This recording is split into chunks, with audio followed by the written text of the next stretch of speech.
Our first speaker, Bass Hassan, Professor, otherwise known as the Prof, I understand. Come on, Bass. You work in Oxford as a sarcoma whiz. A whiz, I don't know about that. And I'll give you the microphone. I'm going to Okay. pocket that. You have to have this quite close. I first met Bass at the British Sarcoma Group meeting. We were sitting at dinner together, and I thought, I got clobbered. he got... Yes, last year I clobbered the man from Newcastle. What's his name? Mark Verrill, yes, because he gave a very good talk at the British Sarcoma Group the previous year. So I thought, aha, so he got clobbered. Anyway, Bass, Okay. thank you very much. Thank you for coming. Thank you for the invitation. It's a pleasure. Well, welcome to Oxford. You have to have that closer. Welcome to Oxford. Hope some of you may have not been here or been here before, but do have a chance, I hope, to nip into town. There's a short bus ride here from the Park and Ride. It'll take you 5 minutes. Have you managed to find it? Yes. I think you're going to have to have it closer. Okay. If I I've got a movable disc and I've got a series. This is your disc. yes, so there should be loads of them on there. So if we just go to, where's the PowerPoint? Is that PowerPoint? Just, well, if you go just to open it from PowerPoint, I think it'll be easier.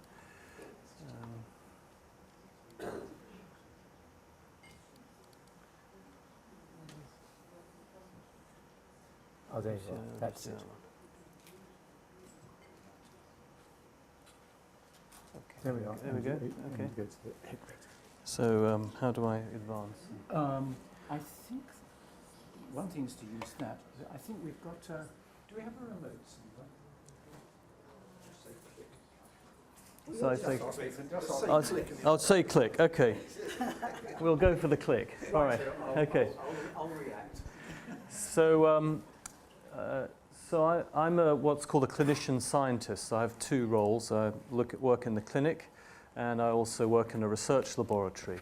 And the research laboratory is called the Sir William Dunn School of Pathology, which is where penicillin was first purified just before the war, and where Florian Chain won the Nobel Prize for that activity. And the first patients given penicillin were in fact here at the Radcliffe Infirmary, the old hospital in the centre of town. And it worked temporarily, the treatment, and then the bacterial infection came back. And both of the first patients passed away. But the penicillin was made in milk churns and actually grown in urinals from the urinal pots from the hospital. And the laboratory staff purified the penicillin and walked it over. There was no informed consent in those days.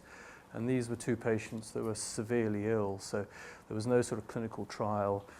It didn't take 2 years to get the trial moving. It didn't take another 2 years and another £1 million to get the data.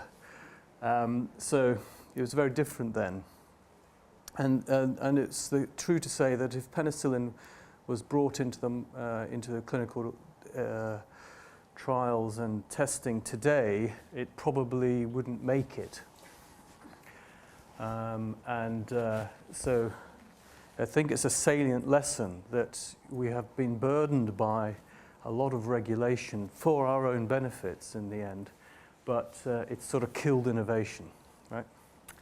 However, GIST is another example of a completely different innovative thing that just sort of happened out of the treatment of a case with imatinib, and here we are today, really rather different situation than we were 15 years ago. Click. So, I'm going to give you a talk and just give you as it is, right? Because I think you're all very intelligent people and you all know what's going on. But if I don't try and explain to you where we are with a lot of research, then I don't think I've given that research the service it needs. Because in the end, a lot of people raised a lot of money to do the research, and if I can't communicate it back to you, then we sort of failed, right? So this is a simplistic map of where we are with cancer, right? And cancer just as a form of a tumor, of course, and it can spread and metastasize. So in fact, it's a cancer. And these are the pathways, examples of the pathways that you have to deregulate in every cancer. And these pathways are not simply restricted to the signals in one area in the cell, but actually encompass a whole series of other activities. And the purpose of showing you this slide is to indicate to you that sometimes if you think in a silo way, in the way of treating a cancer, you're going to miss all the other possibilities that might actually be relevant. All right, next slide. And so even more recently, we've learned that inflammation, the immune system, how you metabolize, how the cells metabolize and grow, and nutrition, and also this inherent instability of our genomes have been relatively newly investigated. And the fact of the matter is that the human genome was not designed to reach the age of 120, right? And we are fundamentally unstable as genetic organisms. And the inevitable consequence of that instability is that we're all going to get cancer if we all live long enough, right? So as long as we accept we're all in the same boat together, then we probably understand a little bit more of what's going on. So next slide. So where we are in terms of deciding how to diagnose and treat cancer is very simple. You take a history, you work out the individual, you might do a scan, you might take a biopsy, and then we've got all these other things that ultimately leads to a treatment decision. And actually in just tumors, we're some way around that corner. So we understand the toxicities of the treatments, we can measure the responses to the treatments, we can do mutation testing in order to identify the right patient for the right drug, and we can have an idea of how to monitor that. And so for cancers in total, GISTs have actually been path-finding, leading. I mean, everybody wants to know how we do it, right? How you have been with it and so on. So it's quite important. For a rare tumor, it's had a disproportionate impact. Next. So this instability of the genome, it really defines whether a cell is going to decide to divide when it shouldn't. And as it divides, it will accumulate lots of its friends and eventually form a lump that shouldn't be there, and that's a tumor. And if the instability makes the cells fall off that tumor and divide and go to somewhere else in the body, that's called a metastasis. And it doesn't really matter whether the genome is relatively intact and there's only one or two mistakes, which is a simple mutation, or whether it's hugely disrupted, which is the more complex side. But there's a spectrum. Next slide. So what I'm going to cover today is new information this year about the extent of tumor heterogeneity. The fact that everybody's tumor is slightly different, even though we may group them together, that even within the tumor, the cells are all relatively different too. I'm going to talk and explain to you about kinase inhibitors, so you become the world experts in that. I'm going to talk to you about what's happening, which is personalized treatment. I'm going to talk to you about I want to hear what you think about how we keep people taking a drug every day forever. It's quite difficult. And we'll have a discussion about future questions. Okay, so next slide. So here is an example of this is the New England Journal of Medicine. This is the top medical journal in the world, not the scientific journal, the sort of medical journal. And this is a trial of 4 patients. And what these guys did was to take actually patients with kidney cancer. Doesn't matter what cancer, it's actually very similar, despite irrespective of which one you look at. And they took biopsies, next slide. And they took biopsies of the primary kidney cancer, and they took selected biopsies from different zones of that tumor, and also selected biopsies from metastases where it had spread. And then they did a new technology called next generation DNA sequencing. All right? And all that is a magic box that will sequence your DNA. And in every cell, your DNA is sort of 1.6 meters long, but it can do it quite quickly. At the moment, it takes about 10 days. There's a machine here in Oxford being made by Oxford Nanopore, who can do it in 20 minutes. And it's the size of a USB stick, right? So we don't have to worry, but the technology is so far advanced that it's going to take us 10 years to catch up. The big problem is trying to work out the information, interpret the information. It's just it's beyond our comprehension at the moment. But if you can do a relatively simple analysis of some key genes, and this is what this group did, and they identified, I'll give you the summary, this is the raw data, but they've essentially identified that the primary tumor, the regions of the primary tumor weren't all the same, and that each metastasis was actually quite different. There were common mutations, but there were also differences. And this means that if you were to attack a pathway that was common to all of them, and that was successful, then you're likely to have a successful treatment. If, however, you target a pathway that's only present in one metastasis, it may be that that will respond, but the others won't. And this concept is going to radically change the way we're going to treat cancer in the future, because from my perspective, I'm not interested in the primary tumor. I'd rather that was removed. I'm really interested in my metastases. If I could sequence all my metastases and find out what the common mistake was that I could target a drug to, that's what I'd want to know. And at the moment, all we're doing is collecting the primary tumor material. It may actually not be as informative as the metastatic material, for example. So that has a radical change, potentially, to how we would organize a cancer center and how we would do surgery and biopsies and so on. So this is just out this year, right? But it's going to take another 10 years before that changes clinical practice. But these are the sorts of things that are radically changing our understanding, and that information ultimately will change what we do. Next slide. So now I'm going to tell you about a subset of genes in the genome. There's about 25,000 genes, and about 600 or 700 of those code for little enzymes called kinases.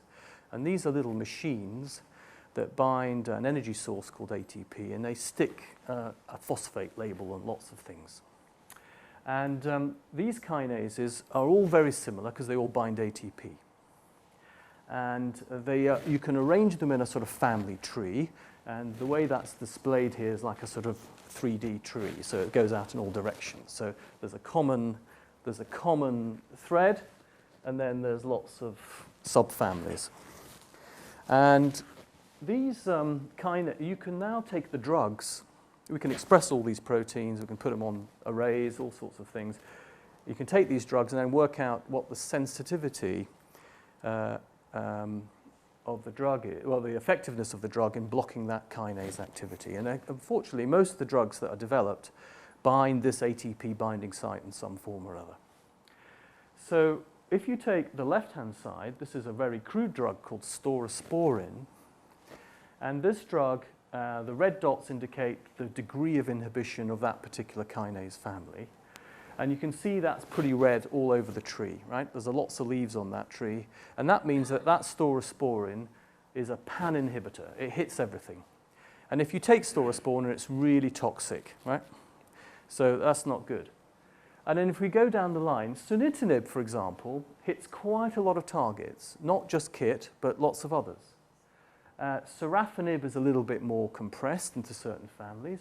Imatinib is up on the corner. It's quite selective. Dasatinib, less so. Erlotinib was used in lung cancer. It's a little bit more spread and relatively low activity. Gefitinib, lapatinib. Lapatinib is very specific. And then there's some others. And there's a whole series of these drugs, Me-Too drugs, similar structures, and so on. And so we would call staurosporin colloquially as a sort of dirty kinase, okay? Whereas lapatinib would be highly specific. And so the debate is, do you have the really specific targeted treatment, or do you have the dirty kinase that spreads your risk? Okay? Might give you more toxicity, but it may be more effective for your tumor. And these maps are actually quite important in working out exactly how treatments are developed. And it turns out that the very specific targets, like imatinib, which is used in breast cancer, hits a specific pathway in breast cancer, and it actually can be quite effective. But in fact, for many other cancers, the more dirty the kinase is, the better. Okay? So when we say targeted therapy, you know, the drug companies would say targeted therapy, some doctors would say targeted therapy. They don't actually know what they're talking about, right? Because it's not targeted therapy. You may as well run a bus through that, because it's actually, because they're so similar, the kinases, that in fact there's quite a broad range of interactions. Okay? Okay, so next slide. So now we got to gist. Okay, so on the left, on your right, your left, is the c-Kit antibody, which stains the tumor. And all the gists have the stabilization of c-Kit. It looks like it's very important.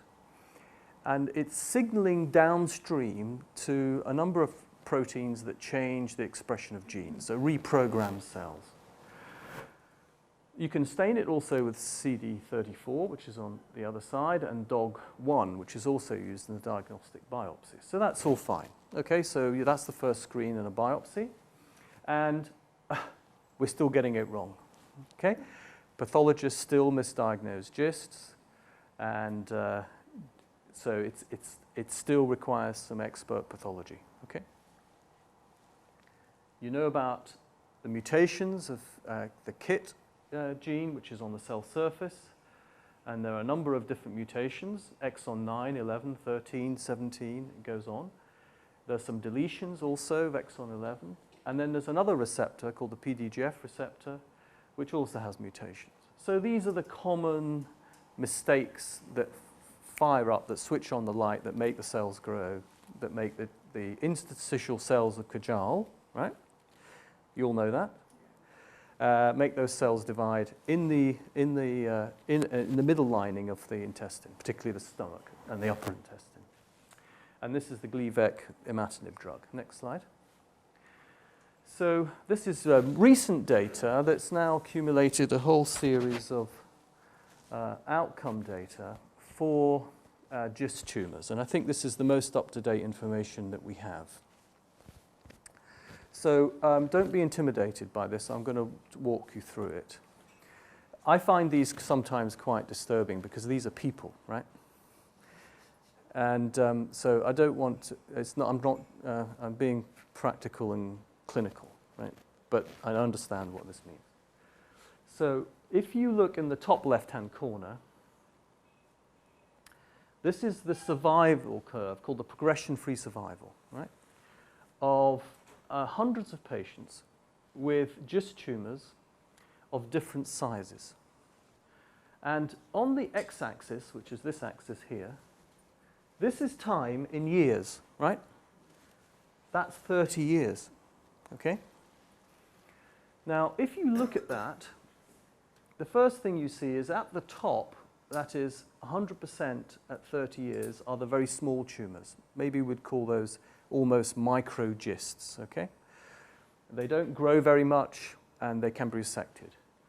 As these lumps get bigger, then there is a drop-off in the survival. So if you look here at 5 years, okay, maybe half of the 5 to 10 centimeter sized tumors, maybe half the folk are fine, and there's been no progression of their disease. And okay, so they're the facts, okay, of where we are. And this is including patients who are treated with imatinib.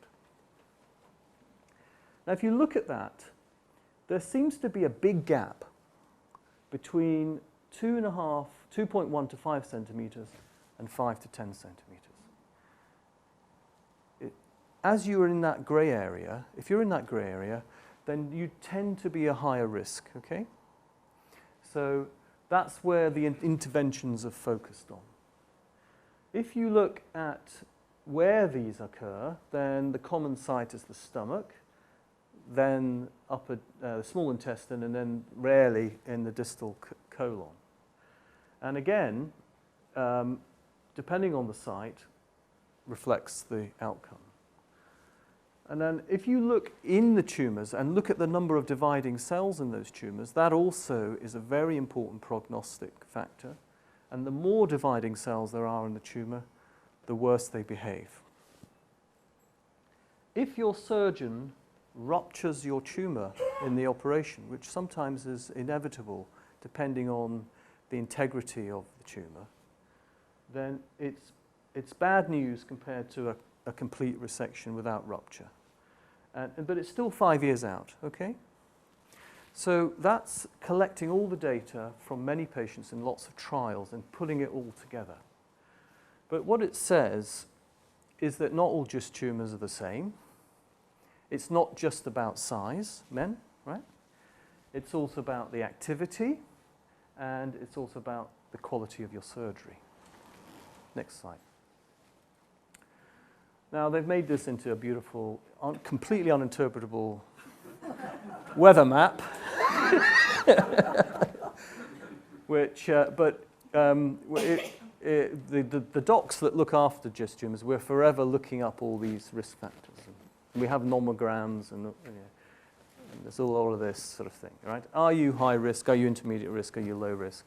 But what it's really trying to say is that if you're at intermediate or high risk, you probably need to have something more than just a conventional approach to your treatment. Next slide.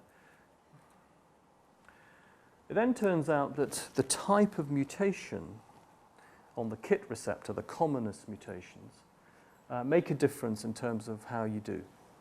And that if you notice that the mutations are not in the prognostic classifier, because that's based on function and size and very important practical things. But the subtle thing is that if you have an exon 11 mutation, which is the commonest one, you tend to be sensitive to the imatinib drug more so than if you have an exon 9 mutation. So this is really a reflection of the effectiveness of the drug. Okay, next slide. So that's been taken a little bit further. And so these are other Kaplan-Meier plots, 4 years this time, 100%. So all the patients survive at 100% here. With time, they progress. So if you look at, this is a result of a trial comparing different doses of imatinib. So either have the 400 or an 800 dose.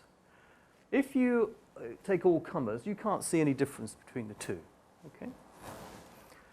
But there's information in that you're missing. Because if you start to break up the patients into two groups, exon 11 mutations, again, there's probably no difference. But you look at the exon 9 mutations, there's now a big difference. And so this is this idea of heterogeneity, that not everybody's tumor is in fact the same, that you've got to do these analyses and this sort of technology in order to work out whether you're giving the right dose or not. Because it would be terrible if you had an exon 9 mutation and you're being underdosed, you're only having 400, your outcome is not good. You need the higher dose if you can tolerate it. So next slide. So back to this question of the size of the tumor. So if you're a high risk, large tumor, a number of trials were done, initiated in Europe in fact, which compared the use of imatinib, the drug, Gleevec, after your operation for a year compared with 3 years. And this is the data, right? 6 years from randomization. Again, the Kaplan-Meier plot, so 100% survival at time 0, and this is later on. So the bottom line is what happens to you with progression, recurrence-free survival, essentially that's progression-free survival, if you just have imatinib for 12 months. And you can see it's okay for the first year and a bit, and then it drops off. You progress. If you have it for 36 months, you're actually fine. There's a bit of a tail off, but as soon as you stop at 3 years, which is 36 months, then there's a bit of a tail off. Now that was expected. What was not expected was overall survival. And that means, you know, what happened to you after that? And that's about whether you live or die, right? That's important because at 36 months of imatinib, your survival's better. And that was a complete surprise and very important observation because it means that if you can suppress the load of disease in your body with imatinib, then you're going to live longer. And it may be if you suppress the number of cells in your body, there's less likely chance for those cells to misbehave, to grow, to generate more heterogeneity, more mistakes, and then develop resistance to the imatinib. So this is a critically important piece of information. Now, where we are today, I think, is that we know that 17 to 20% of patients with metastatic GIST will respond to imatinib and will still be alive at 10 years. But we don't know what is it about that 17%. What have they done or what's happened to them that was right? It may well be that they took their imatinib every day. All right? Because the most interesting thing is that even in this trial with the high-risk patients, 25% stopped imatinib. All right?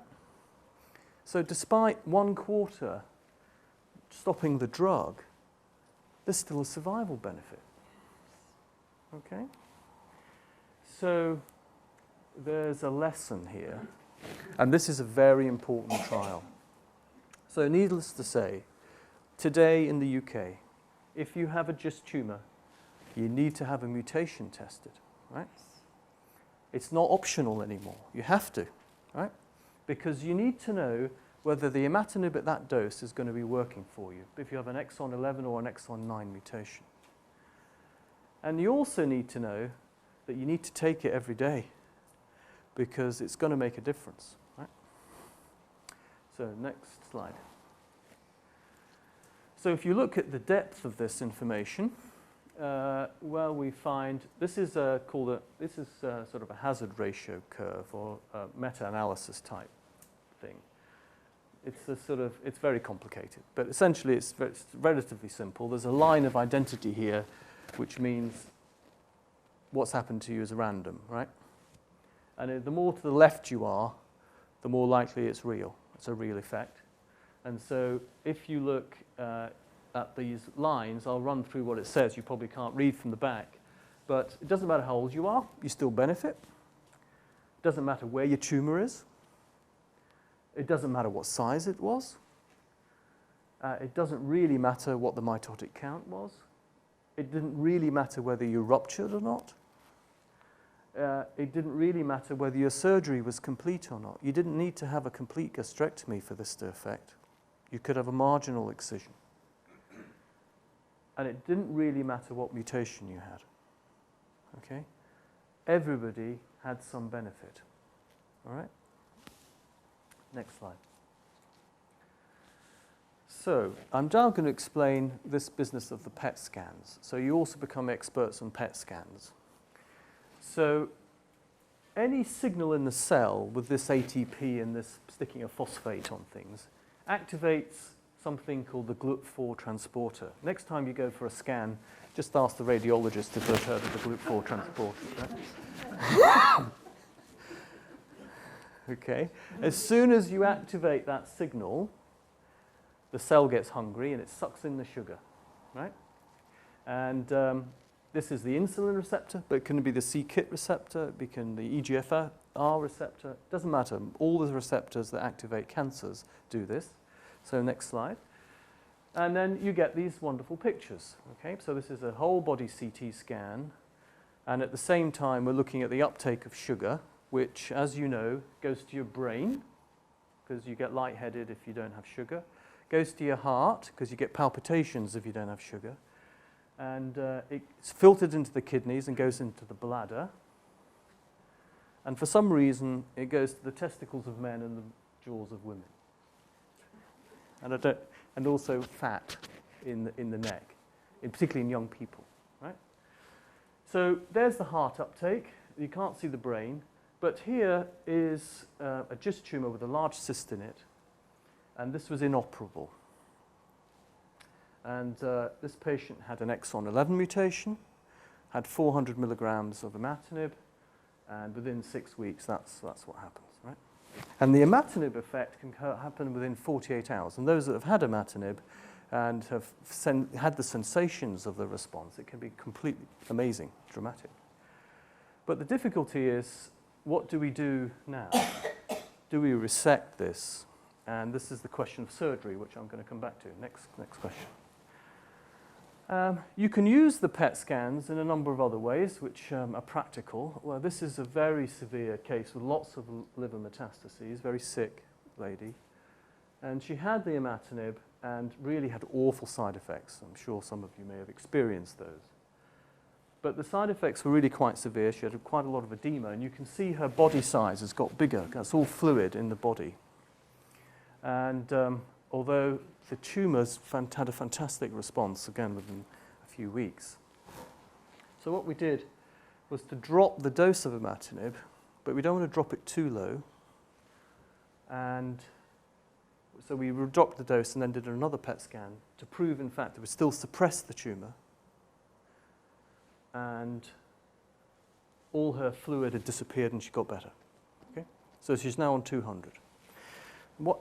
It's not the scans that I'm trying to get to you. It's really the fact that how do we really know it's working well? Because if you give imatinib in metastatic GIST, not all the tumors disappear. They shrink, but they don't always just completely disappear. And we aren't that good in using this dynamic imaging, this molecular imaging, to really be sure that you're suppressing every site in the body. Okay? Next slide. Eventually, 12 to 18 months after being on imatinib, you can get resistance. Remember I told you about the heterogeneity, you're now experts about genome instability. Well, it just takes one cell to be slightly different, develop a resistance to imatinib, and it will start to grow and form another tumor within a tumor. And this is an example of a tumor within a tumor. These are nodules within tumors.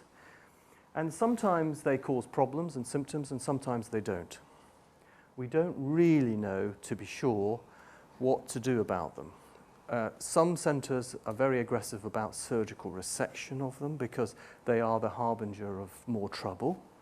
And some centres watch very carefully and only move if they look as if they're starting to get much larger.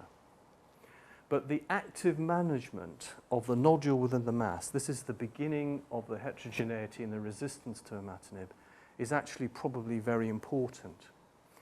And the nodule within a mass may be a representation of the fact that there are still quite a large number of cells in that tumour, and they can become resistant. If you had no cells in the body, then clearly there isn't a pool of cells that could have more trouble.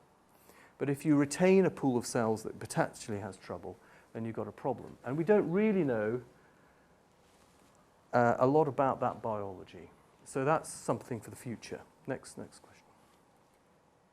So here's an example of a patient of my own who had a deep pelvic GIST, who responded on conventional CT scans very nicely. The darkening of the CT scan imaging is called the Choi criteria. You can measure this. It's called the Choi criteria. Next. But if you use a PET scan, pre-imatinib, you can see the disease around the cystic area. That's the bladder.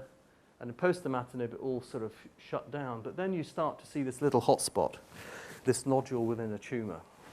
And that's the beginning of a resistant clone, quite early on in her treatment. So in the end, we elected to resect that.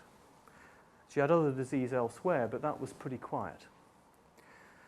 Next slide. So if we just leave patients, I think, on imatinib, then we run the risk of missing these nodules within the tumour and the sort of continued active management of debulking the tumour if there starts to be resistant clones. And the active monitoring question is still undecided. But if the tumour does eventually become resistant, it's usually because of another mutation close to the ATP binding site. So now the imatinib can't bind. Okay? So then what you have to do is come in with a dirty kinase. It doesn't care where it binds. It will just come in and hit the c-KIT again. And so that's what sunitinib was. Remember, sunitinib had lots of leaves on the trees. So you come in with sunitinib, no sunitinib versus sunitinib. Now the survival curve here is in weeks, not years. But if you have the sunitinib, it does work, but not for long. Next question. If you use this drug, which has just been published this year, this is also a dirty kinase called regorafenib. Kills all tumours sort of in the test tube, but doesn't work so well in the clinic. Again, the benefit is very much like sunitinib. And the companies are very good at calling them new names, and you think, oh, it's a new name. But actually, they're very similar drugs. And if you look at the structures, they're almost identical. And if you look at those kinase maps, they're almost identical. But what it says is that if you do relapse on imatinib, it's probably worth having a dirty kinase. But with the dirty kinase, now you know, comes all the side effects because it's not so selective. Right? So you get the high blood pressure and the sickness and the tiredness and all the other problems, the diarrhea. Okay, next slide. So I thought that's really about conventional adult GIST, but I thought I'd just cover a little bit about the differences towards the end. And this is about a very difficult and rare group of patients. They're not difficult patients, it's just they're difficult to work out. And that's the pediatric, the young adult and childhood GISTs, some of which, they differ because of the age of onset, because they're young, 14, they tend to be female, they tend to be multifocal, and they tend to be associated with some of these inherited predispositions to GIST, particularly in a mutation of a gene called succinate dehydrogenase. They're very indolent. You can live a long time with metastatic disease off treatment. We don't understand why that is, but it can be many, many years. And sometimes they relapse 30 years later. They commonly have metastatic sites, and they commonly multiply recur. And depending on what the mutations are, they poorly respond to the conventional tyrosine kinase inhibitors, these dirty kinases. And so they're actually very different, although they look the same and the mechanism the same. If you stain the tumours, the KIT is still high, so they still need the KIT to make it work. But to manage these patients, it's now quite complicated, and it's been centralised. And really the most impressive centralisation has been in the United States, but with a team including Katie Janeway and Lee Hellman. And really the rest of the world need to wake up and join that, because they are very efficient in the way they manage them. And if there's an opportunity for patients to travel there, I think it's a very informative and useful exercise, because their advice has been very important. Next slide. And this has led to a number of clinical guidelines. I won't bore you with all of them, but some of those guidelines are very much focused on a very different way of treating the GIST in a young adult, in terms of how you monitor and when you step in terms of drugs and how you do surgery. And so this is an example where you've got so much heterogeneity, these differences, that you almost need a specialist team to deal with those differences.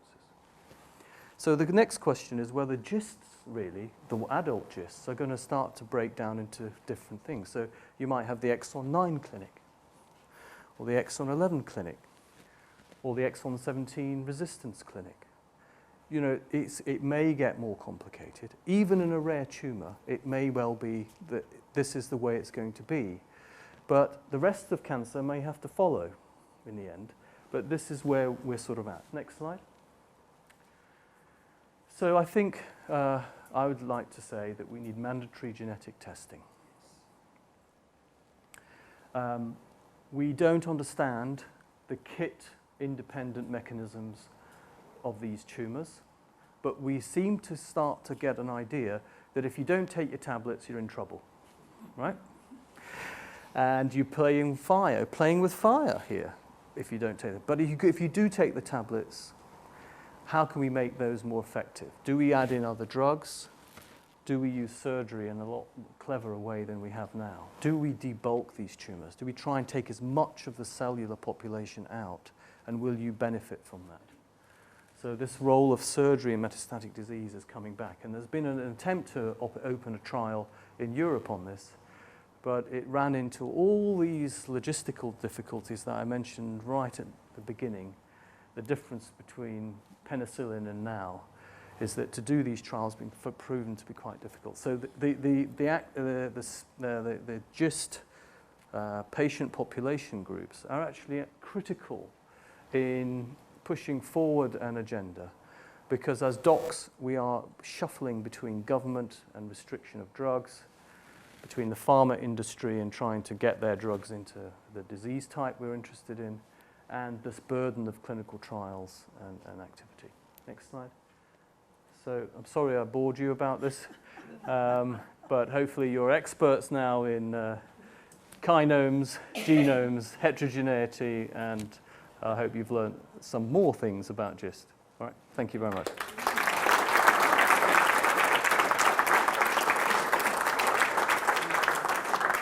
Well, thank you very much, Bass. I think there are lots of questions, I think, and particularly as I've got to put in a submission to NICE in a couple of days. Oh, yes. About adjuvant use of imatinib, which of course is still not available all over the country. Although, as you've shown, the evidence for it for high-risk patients is very good. It still depends on where you live, whether you can get it, which is daft. We don't have mandatory testing, and many patients can't get the higher dose of imatinib if they're exon 9. Right. Are you fighting for this as well? Yes, I mean the Cancer Drug Fund, I've persecuted the Cancer Drugs Fund. And so they tend to just accept what I ask for. So we've been all right so far in this area in getting adjuvant imatinib. I also managed to get 800 put onto the formulary, and I argued it was for rare instances. I mean, GISTs are so rare, and exon 9 mutations are so rare. You know, NICE has no business actually in making a declaration on this. We are really running into problems with rare cancers, and it's a disproportionate pressure on what is quite a cost-effective area. If you look at that, I mean, you know, compared to any other cancer, the number of patients with GIST tumours is enormous, because you're all doing fine. Not everybody, but you know, compared to other cancers, you do fine, or do better, even though the incidence is low. So the disease burden in the country is actually quite large. But what would I say to NICE? Well, I would say I'd just listen to you. Get them to listen to you, Judith, right? Can you stay till the end of the morning, Baz? I can. And listen to Jane. Yes. Good, Certainly. great. So they have Because we're hoping to set up a we are going to set up a paediatric clinic here. Great. Great. Yes. So Teleconferencing. Jane will tell you all about it. Great. But before we go on to Jane, are there any questions for Baz? David? Just one question which puzzled me a little bit as the slides went by. One of the early slides showed the usual curves showing progression, and I noticed the X scale went up to 30 years. Yes. Now I'm a bit puzzled by that, because as far as I'm aware, we've really only identified GIST as a thing in its own identity, but possibly a maximum of about 15. Yes. So what people did was to do retrospective analysis of pathology specimens and do mutation testing. A lot of the patients that are out at 30 years have wild-type GISTs, or they're pediatric related, which tend to be longer and indolent. So some of that data is retrospective. They've just pulled everything they had. Is this from the Swedish data? Yes, that's right. Yeah. But of course, when you say 30 years, most of us are diagnosed when we're 60-ish anyway. Yeah. So if we live to 90, we're doing pretty well anyway, aren't we? Well, I think there's something called age-specific survival, which is that if you manage to get to 60, you have a longer life expectancy. If you get to 90, you have even longer life expectancy. So actually, if you get to 90, you may have another 8 to 10 years if you're a woman, or 7 to 8 years if you're a man. So we've just got to be careful about putting the cut point at a specific age, right? There's something about some of us we are genetically determined to live longer. Right? Right. Any other questions? Yes, Terry. Can you take the mic over, please? Thank you.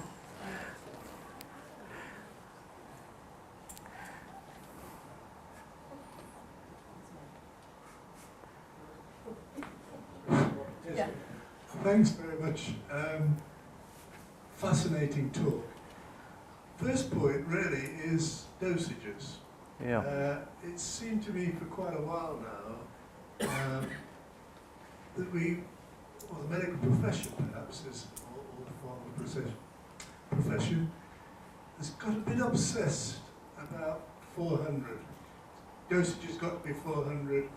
Now we talk about 800 as well. You mentioned one case, I think, of a lower dosage. I happen to see an oncologist who's got a lot of patients on a lower dosage. I was on adjuvant imatinib for 3 years at 300. Yeah. And doing quite well. Yeah. Yeah. Other patients, there's even a patient I think on 100. Mm. Has there been much investigation of that? Is point one. Mm-hmm. Second point is on the nodules. Mm. If you have a PET scan, does a PET scan highlight the nodules as well, or are they Yeah. left out of it? Yeah, that gets all the nodules. Oh, that's a relief. And yours is all right then. Okay, so the dose. Yes, so we all metabolize drugs in very different ways. And imatinib is an example of one of those drugs. And depending on what else we eat or other drugs we're taking, we're just going to be subtly different. And what might be key is that you're suppressing the mutated receptor enough to switch off the proliferation of the cells. And that is the endpoint that you want to get to. And for some people, 400 may be too little. It may be just biologically too little in the way they metabolize the drug, as well as the exon 9 mutation. Okay? So there may be exon 9 mutation patients, tumors with exon 9 mutations, that would be perfectly happy on 400. Right? It's not a definite that you need 800 or 600. What you need to be able to show that is you've got the endpoint response on the dose. So this business of personalization of the dose is absolutely critical. We all accept that you can't make that decision in the first 6 weeks. You know, that's when you're going to get the acute toxicities. But later, you really need to know that you've got complete suppression. And I do a reasonable number of PET scans, not too many, but I really want to know whether I'm giving enough of the drug, right? It is simply no use looking at the CT scans because I can't tell. There may be a partial response, but I don't really know if I've got complete inhibition. And the PET scans are so good and sensitive now, they do give you that clue. Now, what I don't know is whether if I've got complete suppression in a patient on 100 milligrams a day, whether that's good for them or not. I don't know that answer. We haven't quite worked out this personalization of the treatment. So the pharmacists go mad, but I'm changing the dose all the time. I've got some on 100. Some people like 400 alternate days. Some people, one guy even uses a hammer and a chisel and chops the tablets in half because he prefers that than having 100 milligram tablets. Some people on 600. Some people alternate between 600 and 800. So we don't quite know. Right? And we don't know if drug holidays work or not. Right? So there's so many imponderables about the dosing, the sustainability of the dosing, you know, how to ensure compliance. And if you're going to have a PET scan, it's quite a good way of ensuring compliance sometimes. Right? because it doesn't lie, right? So, either you're not taking the drugs or you've got resistance, Yeah. Right. Could I ask a corollary to that question, really? Mm. I know PET scans are quite expensive, Yeah. but if you find, for example, you've So got... is imatinib. So is imatinib. So if the PET scan shows that you've got complete suppression on Yeah. 200 milligrams, Yeah. then you've paid for your PET scan in a month, I suspect. Exactly. Novartis You've paid for a few people's PET scans, Yes. probably, right? So the economics of it are Yes. actually quite relevant. And your patient gets a better quality of life. Right. with So, your right. So, imatinib dose. yes. So the side effects are due to imatinib targeting all the other kinases that shouldn't be mutated. They're called wild-type kinases. So if you're getting a lot of side effects, it's because you've got quite high levels, and they're suppressing quite a lot of the other kinases and other tissues, and that's why you're not feeling so great. If you reduce the dose, you are dependent on the differential sensitivity of the mutated kit in your tumor versus what it is wild type in your tissues. So you can reduce the dose, and yeah, you'll feel better. But really, what you really want to be on is the dose that's effective for your tumor at that time. Right? And that's what we're not so good at. So a lot of people may be of dose reduced because they simply can't tolerate it. But for whatever reason in their tumor, they're slightly underdosed. So these differences in outcome, we don't know whether it's because we're not dosing everybody right, actually, or whether there's some mixtures of responses. Well, thank you. Any Okay. other... Oh, you need to change the tape. So 5 minutes, okay. Any other... Mariam, have we got the microphone? I can shout. It's all very well getting the dose Yeah. right, but if the patient's not taking it at all, it's Yeah. a bit of a waste of time. Yeah. Has any research been done on why patients don't take it every day? Well, I mean, there needs to be more done, but I'm not fully aware of all the complexity of why you wouldn't take a tablet every day. There's lots of reasons, I guess. There's not unlikely to be one reason. I don't know. What do people think? I mean, what do people think about that? I mean, everybody's on tablets at some point. I mean, I'm 49, I've already been caught by the GP, and I'm on a antihypertensive tablet. I didn't even know I had hypertension. Anyway, so I'm on hypertension. But, I miss the dose out now and again. And so we all miss tablets. It's very easy to do that. But it's whether it's a consistent thing. And what would you think the major reason would be? I'm sure there are huge individual differences between the side effects and wishing to avoid Yes, yes. and an erratic lifestyle or something else cropping up. Yes. Or Forgetting. All right. Okay. And some people are chaotic. Yeah. Right. Okay. So, Yeah. No. I think there was some research done in France on this. Right. And I felt the research was actually flawed because they asked people, how often do you miss taking your pills? But what they didn't separate out were the patients who were taking it because they'd got metastatic disease Right. and patients who were taking it adjuvantly. Yes. And I think you'd get a very different answer between those two groups of patients.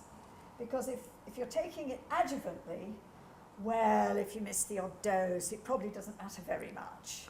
Yeah. But if you're taking it because you've actually got metastatic disease, your brain says, actually, it will make a difference. Those cells are going to start to grow. But I think there needs to be more research into those two groups. Right. Okay. Yes? Thank you. Do you want to change the tape? 4 minutes. 4 minutes. Can the mic go over there? Yeah, I've got it. It's got it. Just to comment on what was just said there, I think you're right. An example, my father sat here, has been diabetic for 43 years, Right. insulin dependent. He hasn't missed an insulin dose. Right. Right. I mean, if you did, Yeah, you'd be ill. about it. No. Yeah. I think it's about that, how important it is to take it, and if everybody listened and watched that has got a gist in the whole world, Yeah. what you've just said, they wouldn't miss a dose.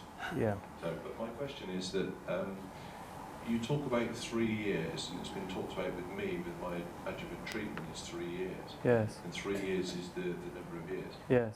Forget whether or not NICE or whoever else pays for it, Yes.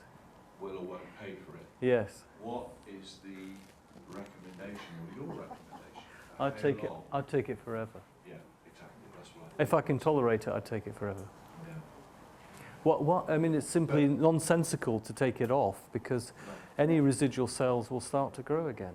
The only reason I can see that maybe that it's not recommended for further use Yeah. is because they don't know what the effect of taking it for a long time, longer than 3 years is. Is that correct? Or No, it's not true because in CML, chronic myeloid leukemia, where imatinib was first used to inhibit another kinase called BCR-ABL, there are patients on that for 10 or 15 years now who are completely suppressed, taking it every day. So we have not seen long-term side effects from the imatinib dosing. If you can tolerate it, it means you're not suppressing your wild-type receptor. So the rest of your body's fine. You're just relying on the sensitivity of your own tumour to this imatinib, this exquisite sensitivity. And I mean, one of the debates, if you talk to some of our colleagues across Europe, I mean, you know, when you get to 3 years, it's an ongoing debate. And so what I mean, we haven't got to 3 years yet, but those that have in Europe got to 3 years, I mean, in Germany, they're just continuing to prescribe it because they can. 2 points really. One is a very simple one. The patent will run out on imatinib Yeah. in 3 Yes. years. Great. So it'll be 10 pence a tablet instead of £12. Yeah, great, yeah. So that Yeah. will go away, I think. Yes, Yeah. John Mike, David, Yeah. so that people at the Yeah. back can So the patent will run out Yeah. on imatinib. Yeah. And it'll be like paracetamol. You've got to buy it. You can already buy it from India in powder form for 50 pence a tablet. Yeah. But, you know, we've got to be a bit careful about generics because there are a number of quite horror stories of Taxol. For example, Taxol, when it went generic, the Dutch did this. The Dutch are fantastically suspicious of everybody. And so they got all the Taxol from all the different batches and all the generics and tested them all. And they found that half of them are diluted. And so there's active drug in there, but there's not, so you don't know that every time you open the tablet, it's the same tablet as you had 2 years ago, you know. And so the regulation's got to be really clear. The other thing is I can't emphasise too much. There are 3 people to my knowledge who are on the original aortic dosage trial Right. in this group. I don't think the other 2 are here. Yeah, All of us into 11 years, yeah, and all of us are absolutely paranoid yeah. about taking the tablets. I'm on 800, and one day I forgot that I'd taken any or not, and I finished out taking 12 of them. Absolutely essential that you take the tablets. Okay, so this is this question of the 17%, okay?